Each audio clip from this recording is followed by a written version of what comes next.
It's Wednesday, October 29th, and you're watching the Hammer Daily here on the Hammer Betting Network, presented by our good friends over at FanDuel. Hello, Twitter. Hello. This is our first time streaming on Twitter. Hopefully it's working out there. I think it is. If you're on Twitter, let us know. Tweet at us. Say hello.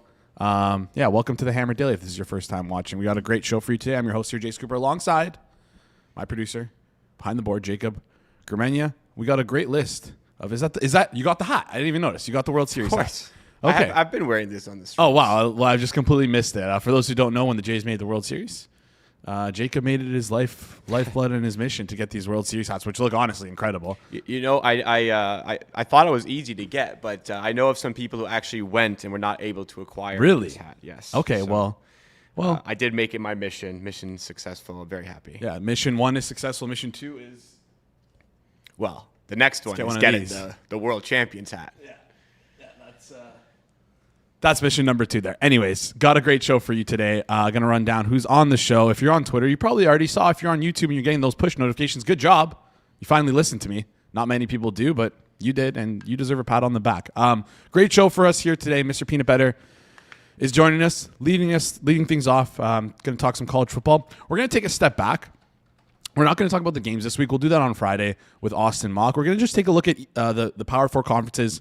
Take a look at like kind of a conference update, where everyone stands, how we're feeling about the conference finals, the winners, who's a contender, who's a pretender, who needs to like just take a step back and time to hit the portal. We're going to roll through all 4 of the big conferences there, talk about that. Then up after that, So Money, he's going to come on. He's going to talk a little bit about our Blue Jays. Going to talk a little bit about college football action. Some college football playoffs, for those of you who don't know. It's happening now. And you know what? The CFL playoffs. Oh, my God. Yeah, sorry. CFL. Canadian football. Canadian football playoffs. Wow. My brain is... still mush from the 3 a.m. night. Or, yes. Yeah, 3 a.m. morning, let's say. Yes, I will say I got a good sleep last night. College football. No. Canadian football. Yes. Canadian football. CFL playoffs. And then George is going to come on. We're going to go through a couple of the biggest games in the NFL. Injury watch, what we're looking for in each game.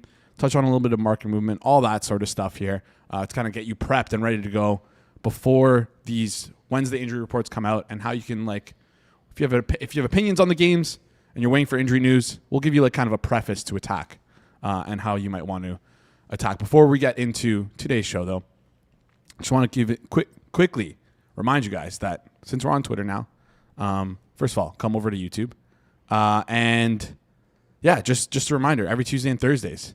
We usually run the show for an hour, noon to 1 p.m. Eastern, but Tuesdays and Thursdays at 1 p.m., instead of us cutting off air, we're still going to be live. We're going to go for another 30 minutes after that. You asked, we listened. We're going to be talking hockey with a rotating panel of guests, including So Money, Alex Moretto, Matt Alber. Maybe Rob will come in if he ever wants to come back on the show after the disaster that was yesterday. But yeah, edge work, overtime, you're going to want to tune in. Live on the Hammer Daily every Tuesdays and Thursdays. Speaking of Rob and missing, he set a bad precedent.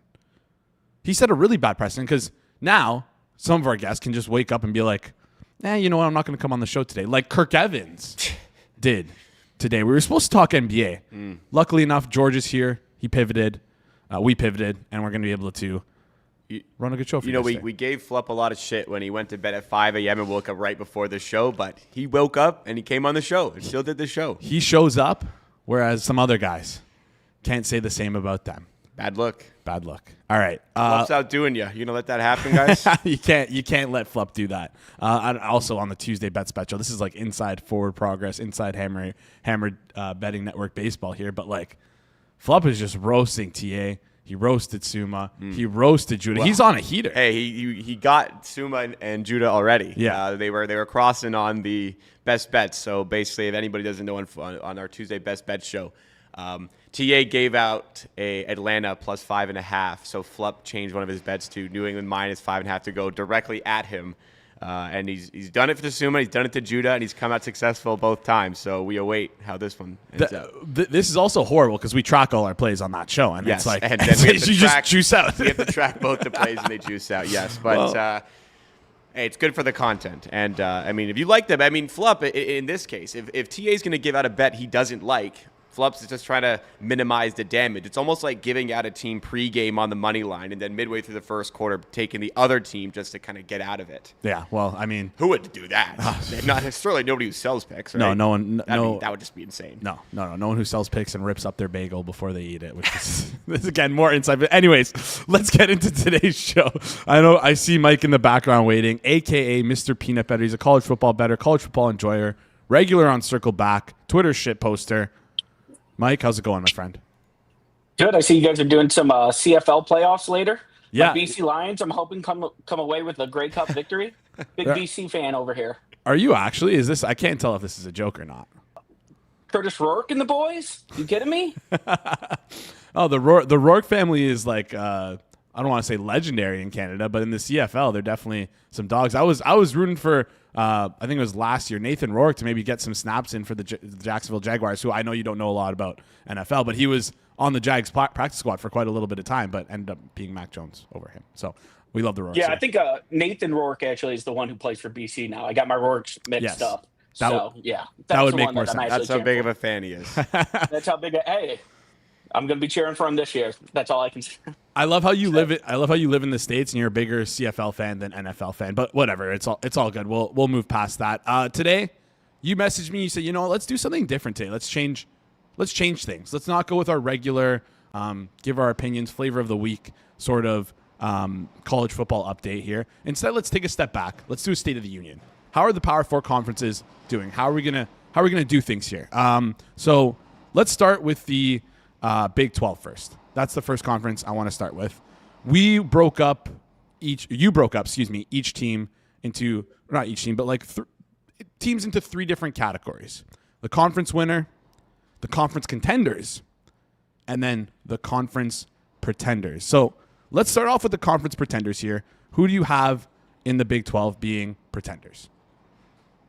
I think Houston is a pretender. I was low on them coming into the season. They've proven me wrong every step of the way, but I'm going to continue to double down. I don't think they're that good. Defensively, they're pretty solid. They are nothing special. Offensively, they've kind of grinded out some victories, had a pretty humiliating loss to Texas Tech early in the season, who's the best team in the conference, and I just don't think they're on the same level as those teams. Cincinnati is another one. I just don't think that they're quite at the level that's ready to win a conference, and BYU is undefeated. A lot of people would probably not include them on the pretender list. They just had a pretty impressive victory in Utah, but I just don't buy their overall talent level and their, sophistication of their passing game. It's pretty rudimentary. They got a freshman quarterback who's a good athlete, but I don't think he's there yet. So I would say that those three teams are still the contenders in the conference, or the pretenders. Sorry. Yeah. Okay. So we got the pretenders there. So then let's move past that. And also, if your team you like hasn't made either of these three categories, I put them in the time to hit the portal bud category because they are just down and out, already out of things. All right, so you had who do you have next in the conference contender list? Yeah, I'm gonna go ahead and have Utah, Arizona State, and TCU. All teams have 2 losses. It's gonna be hard for any of them to get in individually, but I think they're the teams that have the high-end talent level that you need to actually win the conference game if they do get to it. So I think that those 3 teams, if they did get to the conference title game, would have a chance against Texas Tech. The other ones I'm not as confident in. Of course, Arizona State as well, pretty low on the board, 35-1 to win the Big 12, as well as TCU, 27-1. And then other team you mentioned was Utah, who is 16-1 here. What's the reason why you have them in the contenders? Is it just because the path you see, you think that most likely one of those 3 teams is probably going to make the conference finals here? Sure, yeah, it should be a little bit more clear. I guess for the odds that they have on the board, okay. Certainly you have to pick BYU, Cincinnati, just then based on the state of where they are at this point of the season. They have 0 conference losses. Their probability of making the title game is so much greater that they have greater odds overall. But if we're just talking in terms of quality of team, I would have to go ahead and say that those 3 teams I still think are the better teams compared to the others. Okay, so we're going off quality. I like that. Let's round it out. Conference winner. I think there's only one team left other than the lower end teams that you haven't mentioned here. Who you got? Yeah, I have UCF. No, I'm just kidding. I have Texas Tech. I still think they're the best team in the conference. They lost that game with their backup quarterback. Will Hammond is pretty good, so it's not necessarily that they would have won even if they did have the starter in. But I think Texas Tech throughout the season has been the best team in the conference by a reasonable margin. Okay, and let's finish this off here with like taking a step back, taking a look at the conference contenders, because you think that they might have a chance if they can make it. Is there any week that you're circling where you're saying if they win this week, their odds are going to take a massive jump, and I want to buy them then? Is there anything you see for either of these three teams in Utah, Arizona State, or TCU? Or if you just talking to the audience here, if you guys like them, just take them now, because the chances are you'll probably not get a better price than they are at right now. Sure. I don't think the TCU is going to move drastically in the next week or so. Then they have BYU and then they have Houston and Cincinnati. So they have a very tough remaining schedule. The good thing is that schedule allows them to essentially play themselves into the tournament. Okay. So yeah, I think that they, if you're going to get on them, it probably would. You still have 1 week before the next one, but after that win against BYU, which you would theoretically need to make the conference title game, obviously everything will shift after that. Okay, I'm going to put you on the spot towards the end of the segment. People are talking about the AAC, so we're going to take a step outside of the Power Four. That's at the end, though. That's at the end, so just going to have you mentally prepare that, put that in the back of your mind right now. Let's flip over. Let's talk ACC. Same thing here. Conference winner, conference contender, conference pretenders. Let's start with the pretenders. Who do you have and why?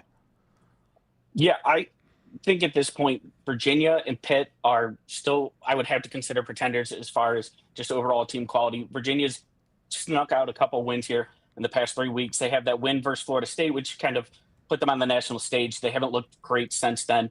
That win versus Florida State obviously isn't looking as good as it did at the time that they got it. So I just don't think that they're quite on the same level as these other teams. Pitt has put in a new freshman quarterback who's really helped them out. But I still think when you're talking about kind of the upper tier talent that you need to win one of these big conferences, that they don't quite get there. Okay, yeah. Interesting enough, both, Virginia 4-0, like you mentioned, undefeated in the conference right now. Pitt 4-1, but tough sledding ahead for both of them on their schedule. So who do you have then in the conference contender list? I'm curious to see who you go with here. Yeah, so my contenders, I'm going to have Louisville and Miami. Okay. I think that either of them, if things broke right, could win the conference.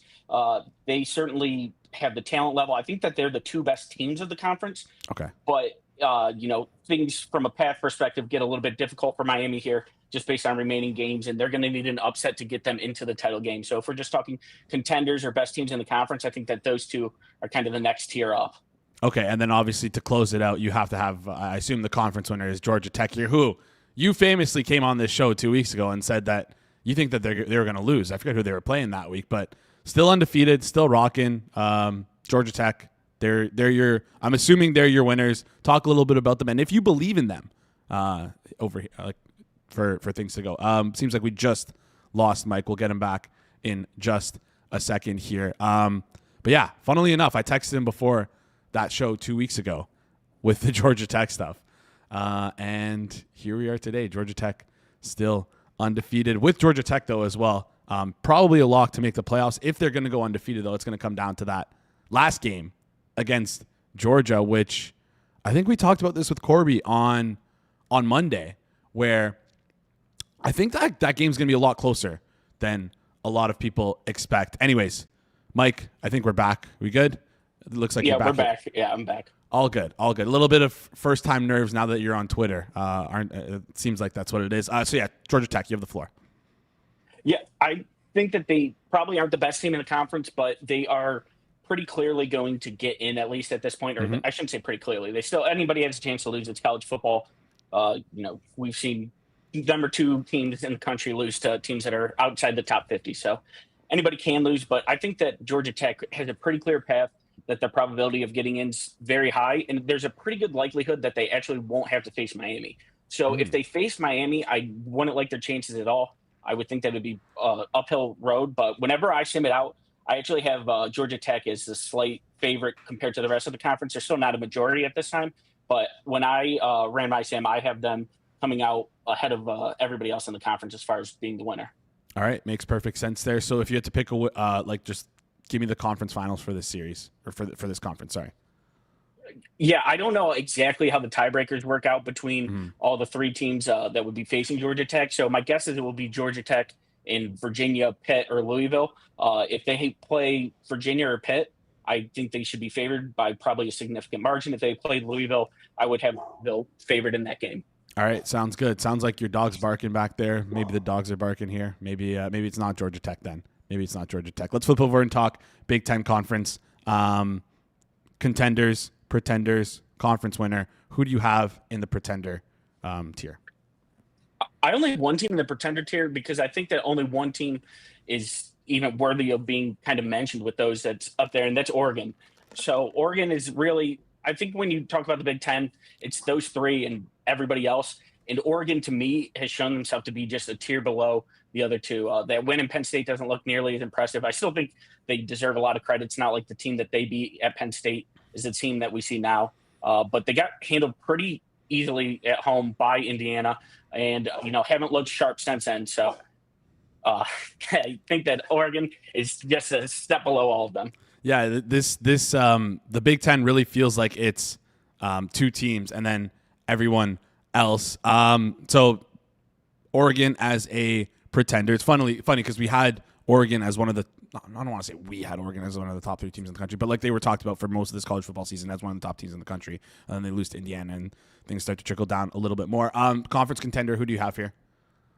Indiana. I think that they're the second best team, and in most conferences they would be the best team and probably would be my pick, but they just happen to be in the same conference as Ohio State, who looks like the best team in the country right now. Yeah, well, all right. Well, then only team left that makes perfect sense would be, of course, USC as the conference winner, because if they pull out a win on Oregon and can win out the rest of the season, there's a real chance they make the conference. No, I'm kidding. Ohio State, best team in the country. I'll give you the floor on this one. Talk through Ohio State. Sure. So I don't think that they've shown everything that they have offensively at this point in the season. Brian Day, before the year, said that he was going to try to run a slower tempo in order to kind of reduce plays on their team because he expected a long season. They really haven't let Sand kind of let it loose, and they're still one of the top offenses in the country. And then clearly the defense is the best in the country right now. I think that despite losing all those guys, they come back. They've been better this year than they were last. So, yeah, I think right now they're pretty clearly a tier above everybody else. Not only in the conference, but across the country. All right, SEC a little bit tighter here. Give us your pretender for the SEC. I'm going to go a little bit of a heel turn here and go with Vanderbilt. Okay. I'm just not ready for a Vanderbilt conference title. So, my dog's barking. He is already mad at me that I'm going against, what's kind of everybody's Cinderella. But I think that Vanderbilt is great of a story as it's been. I'm not ready to say, they're one of the top teams in the SEC. All right. Great. I don't know why you want people to hate you when you're live on the air, live on Twitter, all that kind of stuff, but it seems to be like your MO. You like to play the heel. Who you got for conference contender for the SEC? Sure. I think that there's 3, Texas A&M, Georgia, and Ole Miss are the teams that if they play to their ceiling, can theoretically get there. Texas A&M's looked as good as anyone in the country, other than like Ohio State and Indiana, but they've looked the best so far, but I still believe, they're not quite there at the stage ready to win just based on what they were heading into the season. And, Georgia and Ole Miss, they have some more ups and downs. Lane Kiffin notoriously isn't a very consistent coach, and Georgia doesn't have offense that I, feel good about, but they still, if they play to their ceiling, I think that they can still win the conference just based on the talent that they have on roster. So those 2 would be those 3 would be my next up. Of course, Alabama and A&M, only 2 undefeated teams. But if we were to talk A&M, Georgia, and Ole Miss, the 3 teams that you listed here, undefeated in conference. If you were to talk the teams that you listed here, A&M plus 210, Georgia plus 500, Ole Miss 11-1. Gun to your head, if you had to bet one of those right now, if you had a $10 free bet, let's just say, which would you rather? Who would you rather put it on? I would have to go with Texas A&M just based on the loss that they don't have on the schedule compared to those other 2 teams. So, yeah, the difference in kind of what they've been so far. If I was just going, rating the teams overall, I probably still would go Texas A&M. So the fact that they don't have a loss, even if I'm not getting quite as good odds, I still would have to lean that direction, especially with Georgia already having the loss to Alabama. All right, let's close it out and talk Alabama here. Heel turn fully on the way. Why do you like Alabama to win the SEC? Yeah, the people really like when you fade Vanderbilt and go with Alabama. So that's a real popular pick around. I think that Ty Simpson's probably one of the better QBs in the country. They still have real dudes on the outside. Ryan Williams hasn't even been himself, and they've been pretty prolific, passing the ball. They haven't been able to really run the ball to the extent, but they still are, one of the better offenses in the SEC and really the only one of the only offenses I trust on third and long in the SEC. One of the only quarterbacks that can consistently pick up on passing down. So I think that between that and a pretty solid defense, they're the most complete of the teams in the SEC right now.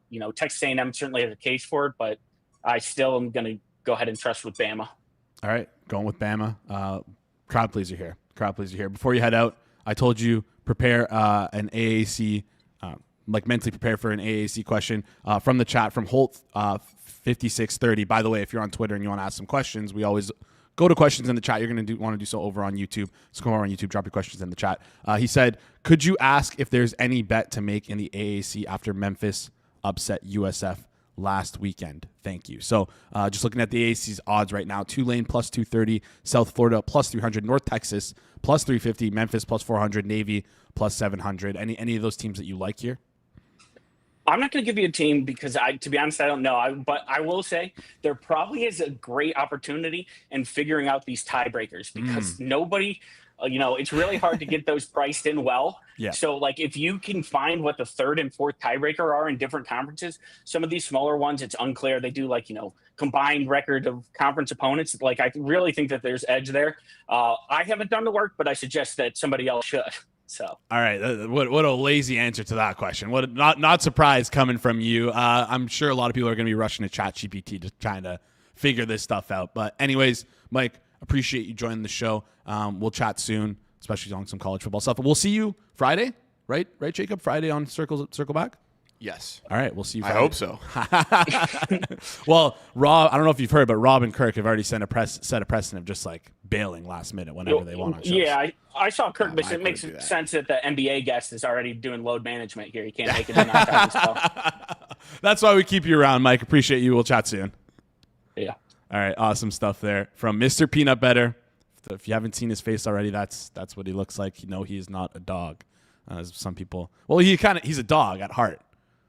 I heard a dog. Yeah, there was definitely a dog in the background. Really bad time for a dog to grab a squeaky toy. Yeah, I know. Which I'm sure he was mortified by, but it happens. It's all good. Hopefully, we were able to get through that. We've ran into worse problems before. Yeah, nobody was drilling or hammering right above his head. At least. Well, maybe that's why Kirk was on load management. Anyways, we got So Money coming up next, talking CFL, not college football. CFL. Going to talk a little bit about the Jays World Series stuff.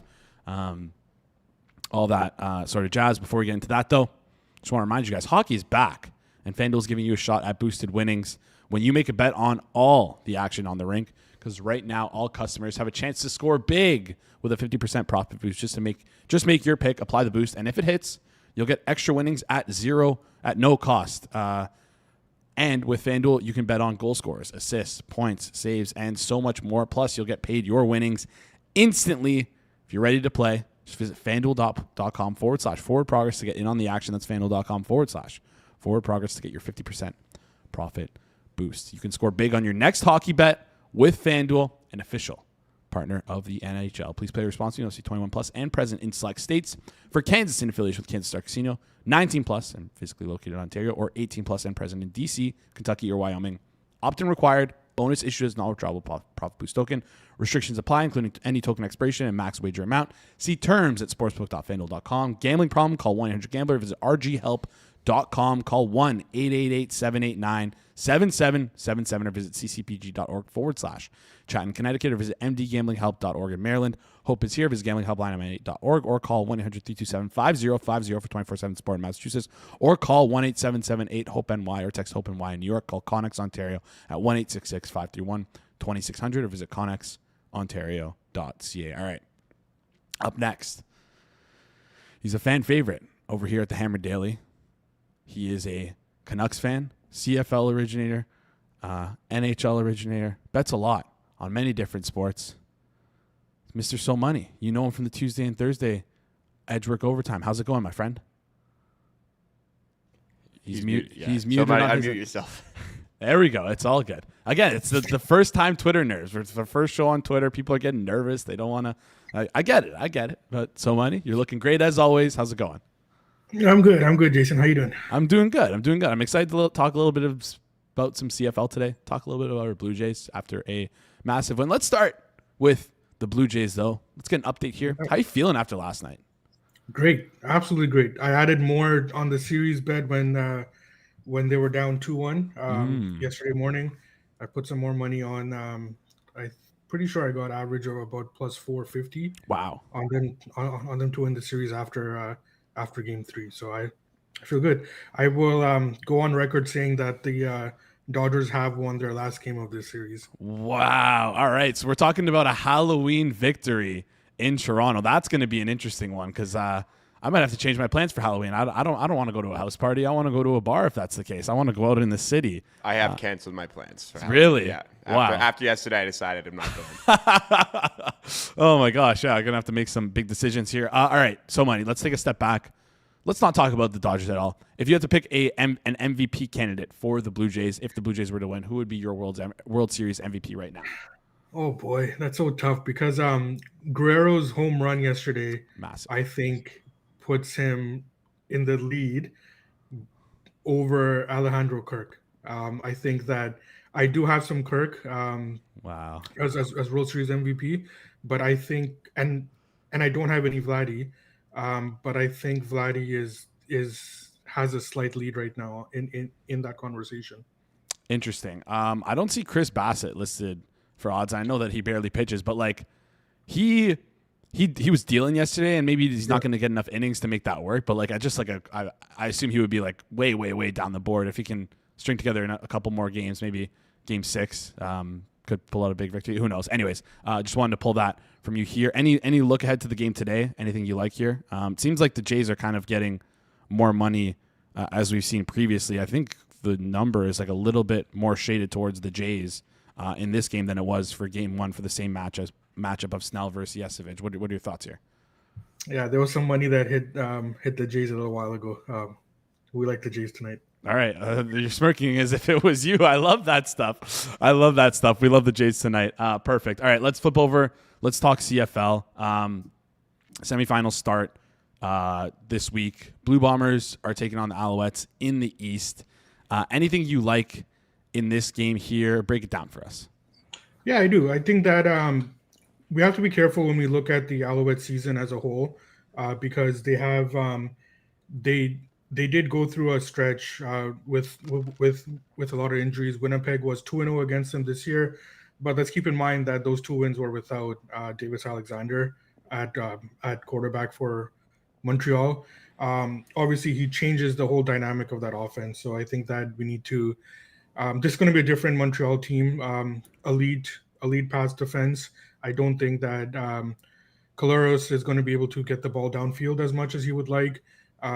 And they will have to rely on the run, but how can you do that when you get behind early in a game? So, and this Blue Bombers team is not our Big Brothers team anymore. They don't travel as well in their games anymore, and their defense has been diminished quite a bit over the last few years. So I do like Montreal here.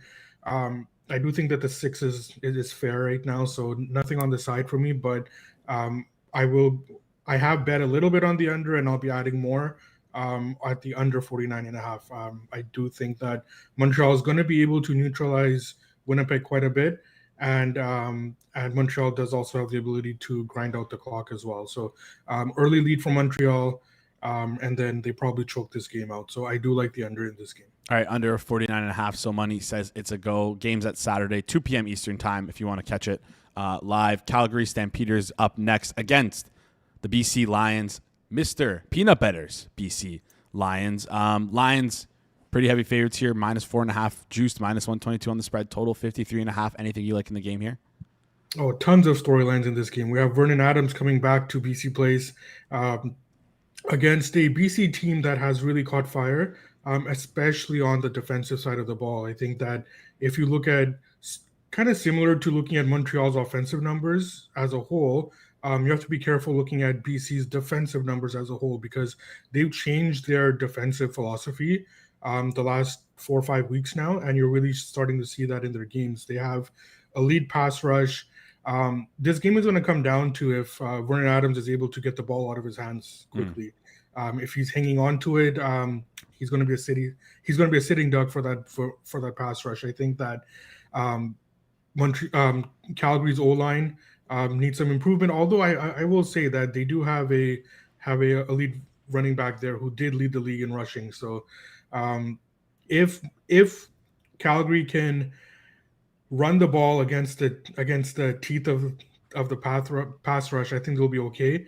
But I can see this game also kind of getting away from Montreal, especially if they need to get into a shootout game, which you're not going to win against Nathan Rourke at home. So at the 4.5, nothing for me. I am interested in the over, but I would need that to come down a little bit. So the only play right now that I'm confident is going to be a proper play for me is going to be the Winnipeg Montreal under 49.5.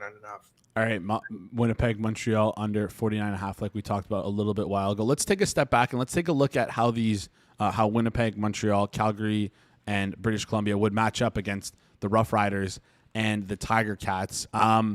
If you're Hamilton, who would you prefer to play and why?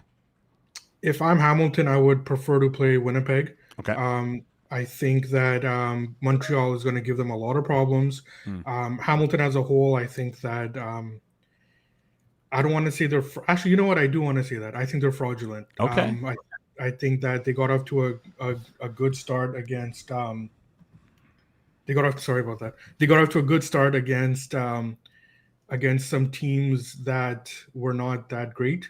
And they were able to ride it out the rest of the way. So, and you look at Hamilton's record against teams, against the very good teams in this league, or the couple of good teams in this league, and you'll see that they don't match up as well. So, if I'm Hamilton, I do want Winnipeg because a healthy Montreal team with Davis Alexander is better than them, and they will beat Hamilton in Hamilton.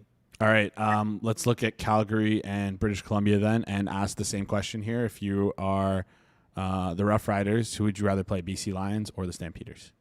Yeah, so I do have futures on the Rough Riders, so okay. I'm very invested in this question here. I would want to play Calgary.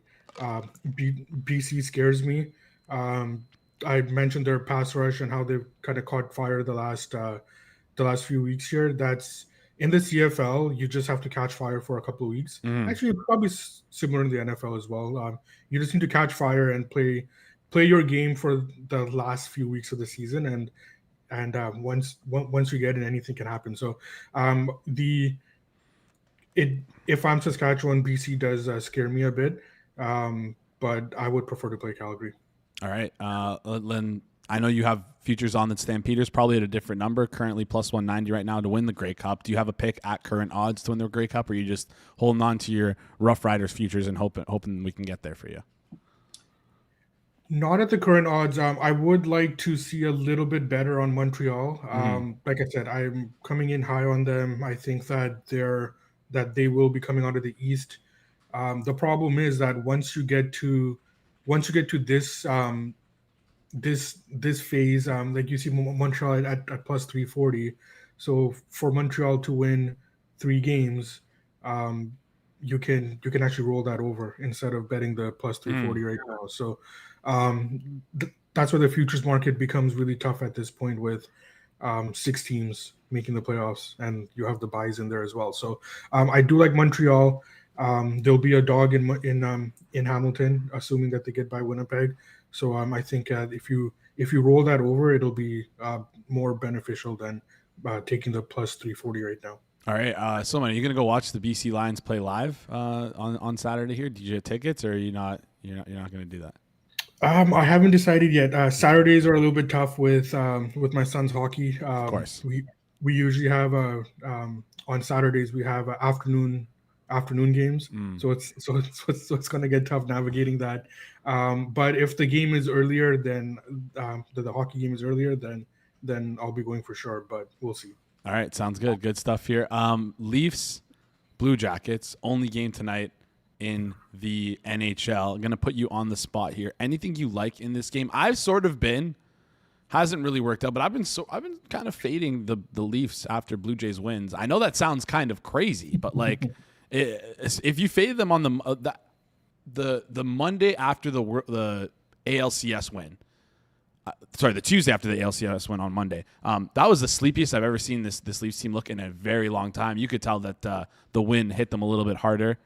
And any thoughts here on the Leafs or the Leafs and Blue Jackets game tonight? Yeah, I did play the over in this game. I've got over 6.5. I like it up to minus 120. So at the laying that number on a 6.5, I like shows that I'm coming in very high on the on the over here. So yeah, I did play the over with Greaves going the other night. There's a significant downgrade in goal here, obviously for Columbus, and I think that even a juiced 6.5 is not capturing that. So we're seeing it climb up now, but I do like that over 6.5. All right, Jordan Mosel in the chat. I can't tell if this is a joke or not, but I'm going to ask you it anyways. He's asking Chicago Blackhawks to make the playoffs 12-1, good to minus 150 ? Yeah. I'm a noted Blackhawks. I'm not going to say fan because of what they've done to me, but I'm a positive observer of that team. Okay. So I do like the Blackhawks and the direction that they're going, and I love Jordan. But I think that that's a little bit too ambitious for them at this point. Yeah, consistent chat goer, Lil Jordan Mosel, always in the chat. So Money, appreciate you joining the show today. Any last words for the chat? Any last words for anyone here? Anything you like that's like we haven't talked about yet? If you are a Blue Jays fan, and I know a lot of you guys are, enjoy the ride. Right. The last time I remember when I was a kid, the 92, 93 teams, and like how like thinking about how long ago that was. Things like this, they don't come along often, and if they do, I mean, it's rare, right? It's rare that you see dynasty runs. So especially in baseball. So so enjoy it, and let's go Jays. Yeah, hopefully we can bring it home here. I've enjoyed the ride, and I've said the same thing. I've been echoing the same sentiment as you, especially after that game 2 loss, where it's just enjoying the ride, just getting around with your friends, watching sports, and cheering on the team that represents your city is just something. It's good. It's a good feeling to do. That's what it's all about. Exactly. Bringing the people together. So Money, appreciate you joining the show. We'll chat soon. You can follow So Money on Twitter. Link in the description down below. Chat soon, So Money. Sounds good. Thanks, guys. All right. Awesome stuff. I wonder if So Money it'll be on tomorrow. I got to double check that. Maybe for some edge work overtime, or if it's just Moretto putting himself in every single time. It seems like that's how it works. It's like Moretto and instead of getting So Money and Albert in there. Yeah, Moretto had me build out a layout for multiple guests as well, so we can do 3 guests alongside you. So hopefully we can fire that up soon as well. All right. Love the chaos. Before we get into our next guest, G-Sack George, by the way, saving the show because apparently at the Hammer it's a standard now just to like drop out on things last minute. Got to talk to Rob about that. Be your own, man. Yeah. 2 of our own. 2 of our own. Well, not even the guests that we outsource outside the company. 2 guys who are within our own group chats. Got to discuss that in the next meeting. But anyways, before we get into George and bring him up here, talking some injury stuff, we have this really awesome thing. I don't know if you guys know about it. We have a weekly newsletter. Not only is it weekly, but it comes out 3 times a week. Monday, you get your updates for all the latest injury reports in the NFL, everything you would have missed on Sunday. I know it's impossible to watch every single game unless you're like me and have a bunch of TVs. But yeah, like it's hard to track whenever guys get hurt and when guys you might miss stuff. And these reports don't come out until the Wednesday practice report. So if you want to get early on injury news, definitely going to want to check it out. Also, a bunch of other stuff there for the Monday newsletter, takeaways on the NFL, early leans, and there's also some thoughts from Alex on the NHL. Today, though, we have a newsletter coming out as well. We're going to give you the first practice reports for every single team. Betstamp is going to be giving out some plus EV props and so much more. And then Friday, finally, we have Kirk's Hammer, where he usually writes about things that he's observed that helps him improve as a bettor and just the way he thinks about things as a bettor. So, yeah, you can subscribe right now. Just head over to thehammer.bet and never miss the newsletter, or you can check out the link down in the description. All right. Up next, he's the director of marketing at the Hammer. He's the host of Forward Progress. And I think he's the only fan left in the Cam Ward Fan Club. George, how's it going, my friend? I'm doing well. I got to tell you, Jason, first of all, I think Rob has set a bad precedent. Leadership, everything trickles down. And when the leader of the company says, I can't do it because I'm too tired, you watch. Next week, there's going to be more people calling in saying, I can't do it. You've had, 3 guests drop out on you this week. You know that? Yeah, it's a terrible thing. And I think the most damning piece of evidence is the 12:55 a.m. tweet saying, time to make myself another espresso. And then 5 hours later, I can't make it. I'm too tired. You made a conscious choice to be incapacitated. You said that I'm like the last person in the Cam Ward camp. I don't know. I heard Drew Dinsick on with you yesterday, and he's saying the Titans should only be 6.5-point dogs. He's clearly way higher on Cam Ward than me, so I'm going to pass him the torch as the new Cam Ward guy. All right, passing on the torch. I'll let you know next week. He's now the official leader of the Cam Ward fan club, whether he likes it or not. Listen. If Cam Ward, covers and looks good and maybe wins, I want some credit again, because I was there from the beginning. All right, fair enough. I'll make sure that happens, George. I'll free roll you easily on that. If he wins, it's yours. If he loses, then it's another story. Let's get into these games, get into these injury reports. There's a lot to parse through for a lot of games. Let's start with the Niners taking on the Giants right now. Niners 2.5 points favorites, on the road over here. At FanDuel, a lot of juice towards that 2.5. So maybe we'll see a flat 3 or some 3.5s maybe pop in market at some point this week. For the San Francisco side of things, total's at 48.5 juiced over. San Francisco side of things, Brock Purdy, we think he's going to come back this week. Ricky Pearsall, we think he might come back this week as well. But so many injuries on the defensive side, especially to that front 7.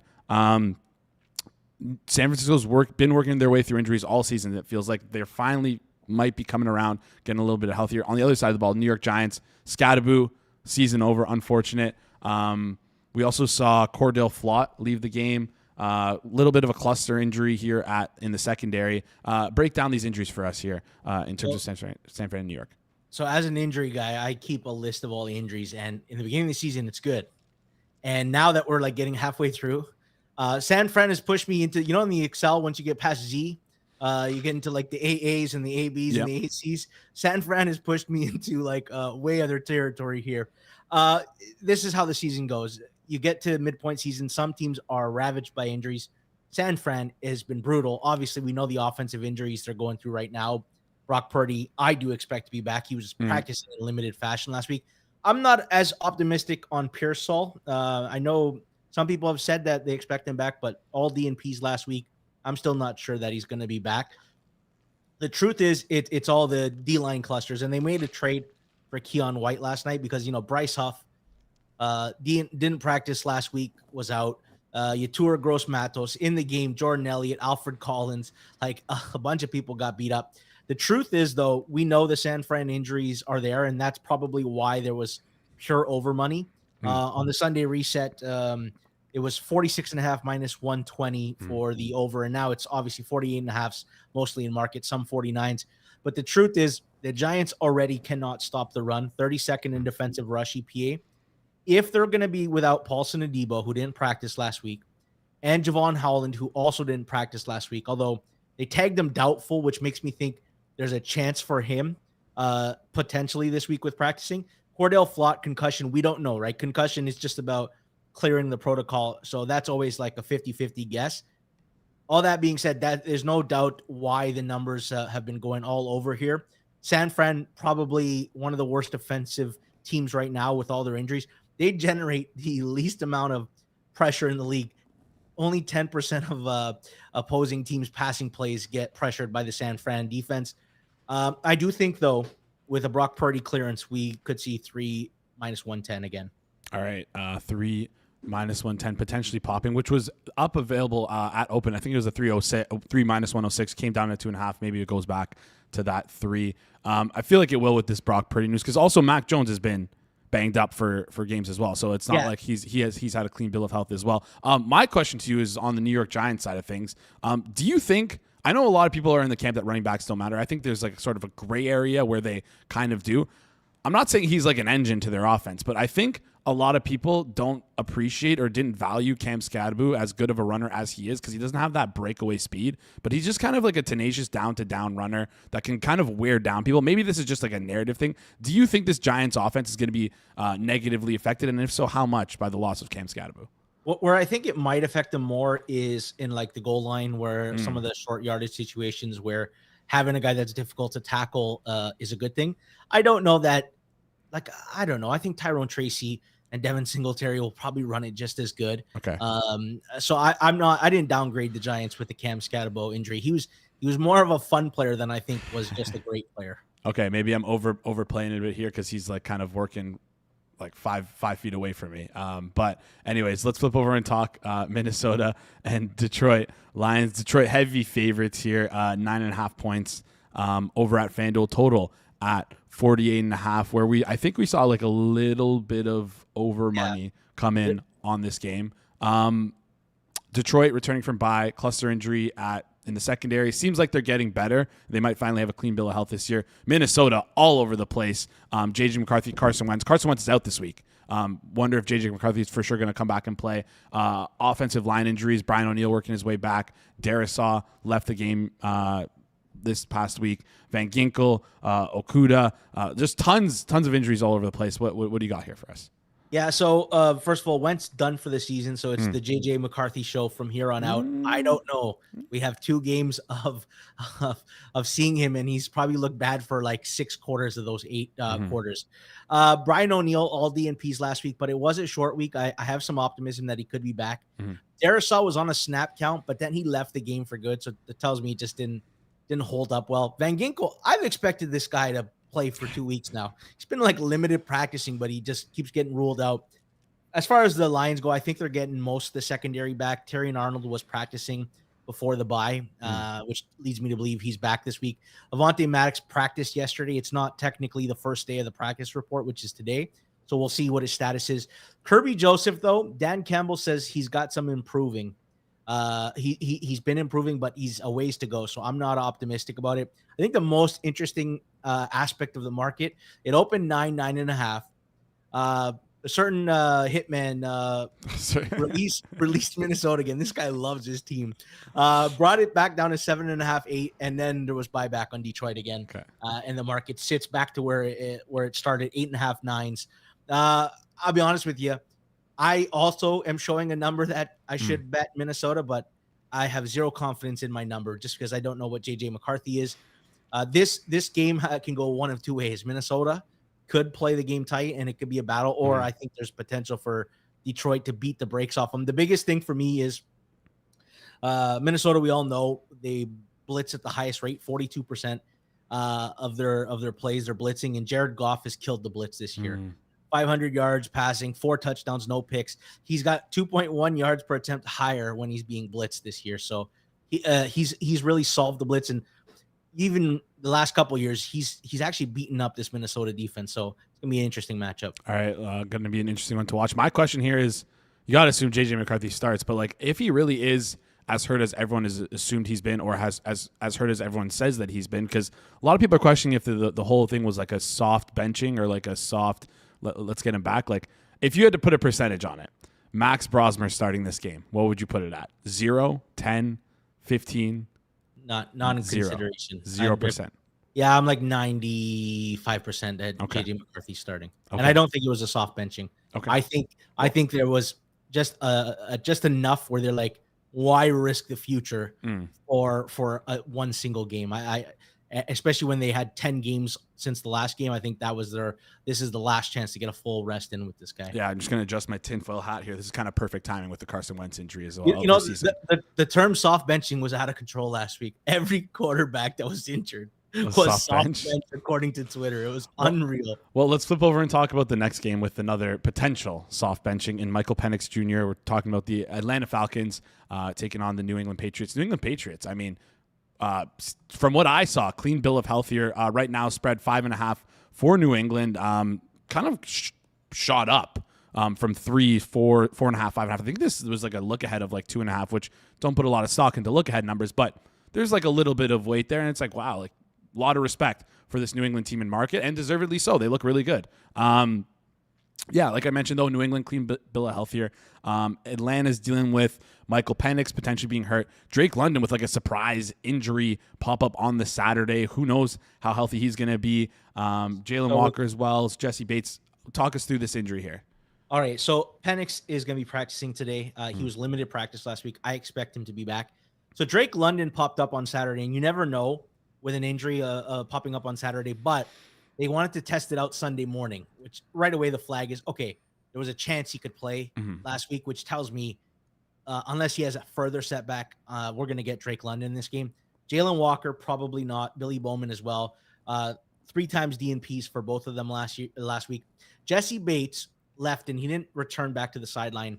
And we had a chat in our group chat, and I said, you know what? That doesn't tell us anything because the game was a blowout. There was no reason for Jesse Bates to be back out there. Raheem Morris said he's day-to-day. So I think Jesse Bates will be back. I'll be watching the practice report today. But more interesting, obviously we talked about the look ahead was like a 3. Market movement, it opens 5.5. Last night they get hit up, New England, to 6.5. Steam's back to 6 off after the Penix and London news this morning. And then Hitman came in with another release at Atlanta +6, and that's why you're seeing the 5.5s in market thanks to the Hitman. All right, Hitman hits the market back to where he thinks it should be going. We've got a couple more games to run through here. Reminder, if you're on Twitter, come over to YouTube, smash the like button. It goes a long way for us here on the channel. If you're on YouTube right now, do us a favor, smash that like button. Chicago and Cincinnati. Bears obviously struggled with injury throughout the entire season. If you like the over in this game, by the way, 50.5. Over on FanDuel -118 is really good compared to the rest of the market. I don't know if there was a market move recently. But that's a really good number. Go ahead. Hold on. Okay, it might be a good number because here's the thing. Since Chicago, it's like, all right, from a injury perspective, Tyreek Stevenson's the one to watch. 3 times DNP. There's his shoulder, so I'm not sure if he will be able to recover. Usually, like with lower body or like soft tissues, if they don't practice the week before, I'm not optimistic they're back, but shoulders a little bit more, feels like it's a higher chance. Luther Burden concussion is the one to watch, but the truth is Cincinnati. So this is a reason why you might like the over. Trey Hendrickson re-aggravates his hip last weekend. There was a couple Twitter doctors out there that said a re-aggravation of an injury probably means a longer wait period on the recovery. So I think there's a stronger than 50% chance that we don't get Hendrickson this weekend. Here's what happened with the total though. Total was 51.5. On Sunday reset, they were all over it. Shot up to 52.5, 53. But we got news because a lot of people missed this. Joe Flacco on Sunday left the game, got an injection in his shoulder, and came back in to finish the game. And those are the hidden injuries, right? The quarterbacks that return, but like the Kyler Murray foot injury, he returned to the game against Tennessee, and then he missed the last 2 weeks after that. Joe Flacco has apparently an AC joint sprain on his throwing shoulder. So that news this morning brought the total back down to 51.5 on the Joe Flacco concerns. The side 2 is now at Chicago -3, -110. In most places, you'll see some juice 2.5s, including at FanDuel. I gave out Chicago yesterday as my single hammer. I think there's a real chance that Joe Flacco misses. Obviously, he will swing this total because the difference is with Jake Browning, 31st in EPA per play. Since Joe Flacco arrived, the Bengals are 4th in EPA per play offensively. I know they played some bad defenses, but it's clearly the offense is far better with Joe Flacco. Yeah, and it's crazy. Some people said Jake Browning, not too much of a drop-off from Joe Burrow. Who would have thought? Now they're going to be saying Joe Burrow to Joe Flacco is not much of a downgrade. The only reason why I mentioned the 50.5 number is because, like, just based on where the market is right now, it's currently an in-between market-wide, but it is a top-down. I'm a top-down guy. Like, it's a great number at the current point, but with slightly inefficient numbers, so it's kind of tough to approach. I think you also have to be considerate, and I get it. It shows an edge, and the problem is, Jason, if Joe Flacco's out, I'm telling you, this number won't exist. 50.5, you'll wish you never bet it. Of course. Joe Flacco's out. Of course. You just kind of got to go with how you feel on Joe Flacco with this news, and if you like that, then you're going to want to take it at FanDuel. If not, then don't take it at all. All depends on what you say. And also, with Trey Hendrickson and stuff, which we didn't really touch on here in Cincinnati, you got to assume as well it's crazy. They're 3-5, and they're a win away from leading their division. I doubt they're going to consider themselves like a playoff team this year. You got to wonder if maybe they just keep Trey Hendrickson out, and if they're considering trading him, maybe they keep him out because the trade deadline, I believe, is November 4th, which is next week. So and even with him, like this is the 31st ranked defense. Chicago is going to run so much on them, and Ben Johnson's got the running game going. And listen, I know there's some critics of Caleb. There's two levels, Jason. There's you, who's in the insanely optimistic right. There's the everyone who thinks he's completely awful in the insanely pessimistic left. There's like me, who's still evaluating, and I think he's a little bit better than what people think, but not even near where you think he is. I think I think there's different tiers for quarterbacks, and I think he's in a tier where he can take advantage of bad defenses and look good against bad defenses. That's where I think he is. Yeah, I absolutely like. I think listen, if Justin Fields with no receivers and the Jets can average over 7 yards per play and like light up Cincinnati's defense, Chicago is going to do so as well. There's no doubt in my mind. Yeah, he struggles when there's like almost like a game breaker on the other side of the ball, like we saw with Max Crosby against the Raiders. Anyways, let's flip over. Let's talk marquee game of the week: Kansas City at Buffalo. Kansas City right now laying -2, -1.5 ish, depending on where you look. 52.5 total. It looks like the number got. Did it get bet up or bet up? It was at 51. It was 51 and a half. Now there's 52.5 in the market. One of the higher totals here. Kansas City kind of snuck away on Monday with no real injuries. We saw Nick Bolton leave and come back. We saw Pacheco get like his knee blown up, but somehow he's like fine, which made no sense to me. But he returned in the game, so you have to assume he's healthy. Buffalo. I don't know. I can make that assumption. I think he's week to week. I don't think we're going to see Pacheco, if I'm being honest with you. Really? Okay. Interesting. Yeah. The real one is Trey Smith, 3 times DNP. It's a back, and I'm a big guy too. And I know sometimes when your back is bad, it's bad for a whole week, and then next week it's like good again. So I don't know. I'm still iffy on if Trey Smith is going to return.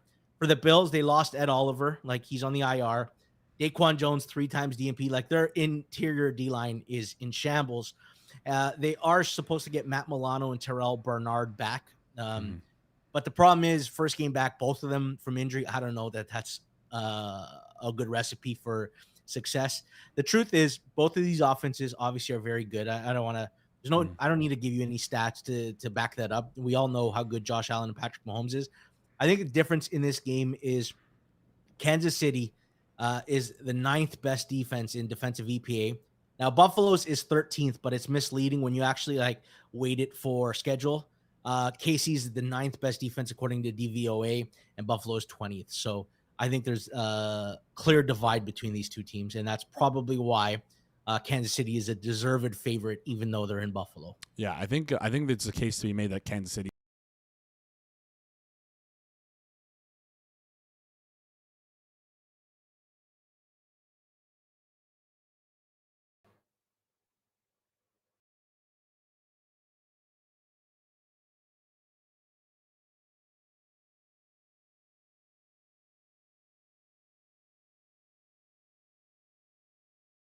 Here.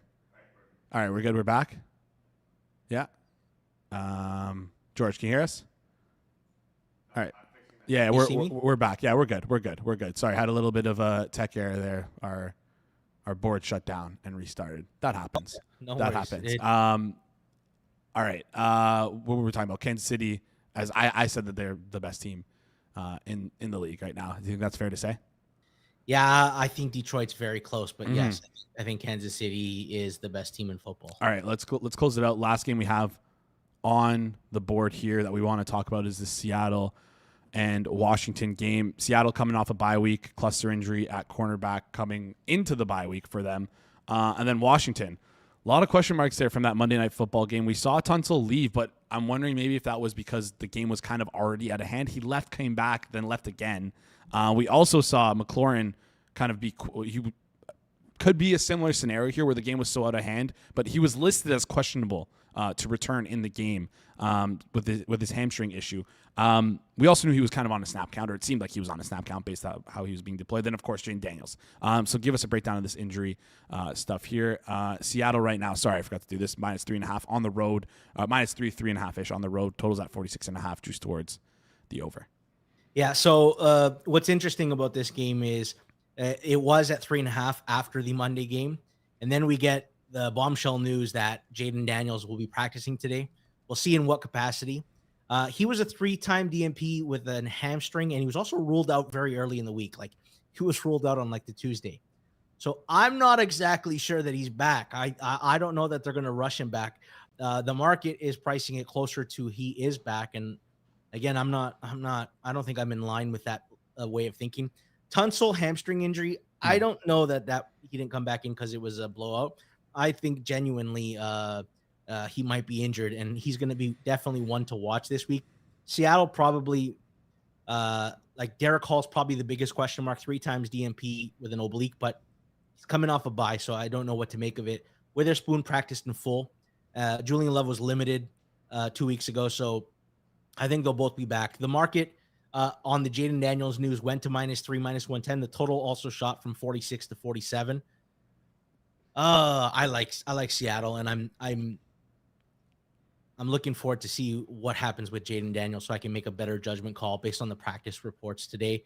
But yeah, this is if Jaden Daniels is in, we're probably going to get a number back under 3. And obviously if he's out, this number is going to shoot back up again. All right. Great breakdown there. Been loving Seattle all year, George. Been tooting the Seattle horn.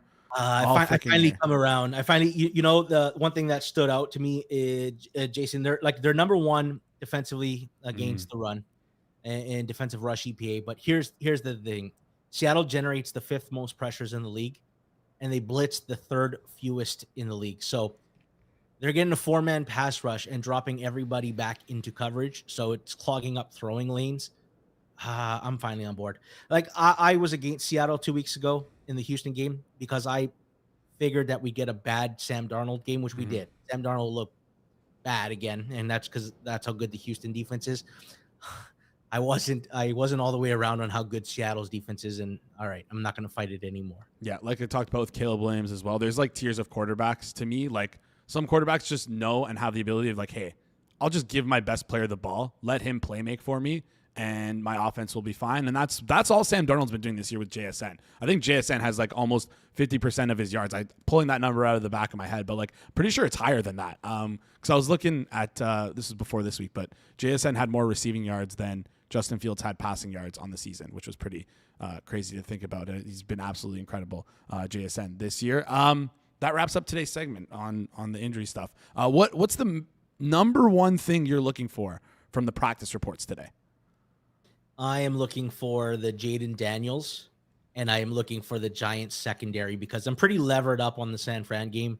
I have some overs in that game. I also have and gave out San Fran as my triple hammer yesterday. I know that the Giants can't stop the run, and McCaffrey will have a good game. But if they're also missing Adebo, Flott, and Javon Holland, I feel very confident that San Fran will get anything they want in that game. All right. Sounds good. And if you want to look for this injury information, you're going to want to sign up for the Hammer newsletter. Link in the description down below. It'll hit your email right as it gets sent out. And there'll be all the practice reports that you need to know from Wednesday. George, appreciate you joining the show. Thank you for covering for Kirk. I think he owes you at the very least like a coffee, something. So Starbucks wrap. Starbucks wrap. And I want to also say it's not just Mr. Peanut Butter's BC Lions. They're my BC Lions too. I can only name Nathan Rourke. That's all. All right, we're actually the number 1 Nathan Rourke show in the country. We love Nathan Rourke here on the Hammer. George, appreciate you. We'll chat soon. All right, my friend. Take care. Awesome stuff there. All right, before we head out, quick reminder: if you're on YouTube, smash the like button. If you're new to the channel, hit the subscribe button. If you're on Twitter, come over again.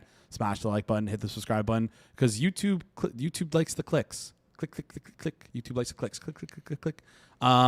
For today, what do we have on deck? I believe Life of the Capper will be live on Circles Off. Right now. It's already up. Right now.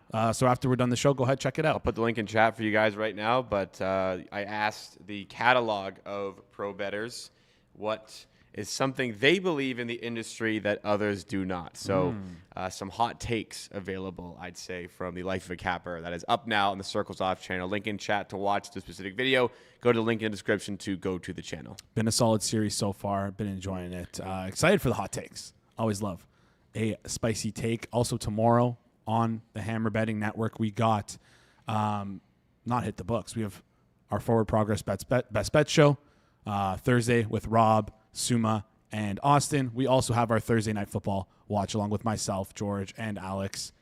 Minus 110 that Alex or George are a last-minute eject. Cancellation? Yes. Are you saying they're both minus 110? I consider one of them is. Okay, I'd say Moretto has a decent chance of backing out. George, I think George will be there. I think George will be there too. I didn't want to throw Moretto under the bus on his birthday. By the way, happy birthday, Alex Moretto. Go wish him a happy birthday on Twitter. Dude's going to be hungover tomorrow. There's no way he's coming to the office. All right. Well, there you go. Minus 110 cashes. Also tomorrow, of course, in the rundown, I didn't mention Hammer Daily, but you should already know this live, noon Eastern time, every Monday to Friday, wherever you're watching, whether it be on Twitter or YouTube. We're always live Monday to Friday, noon Eastern time. We got Hitman coming on. We got Edgework Overtime. We got a couple other special guests. Maybe Kirk will come on as well because he kind of owes us one. Maybe it's a Kirk and Rob back-to-back. They owe us one for tomorrow's show. You're not going to want to miss it. We'll be talking a lot of stuff, including Thursday Night Football, building on SGP, NHL, bets for a loaded slate. Yeah, Hitman's word is always, people seem to respect it, so you're going to want to tune in to that. All right. Appreciate you guys joining the show today. That wraps it up as things are. See the chat. We always love an active chat. See you on Twitter. Hello, Twitter. First time on Twitter for us. Hopefully you guys enjoyed the show as well. Let us know. Tweet at us on Twitter at the Hammer HQ. This has been the Wednesday, October 29th edition of the Hammer Daily here on the Hammer Betting Network, presented by FanDuel. We will see you guys right here tomorrow.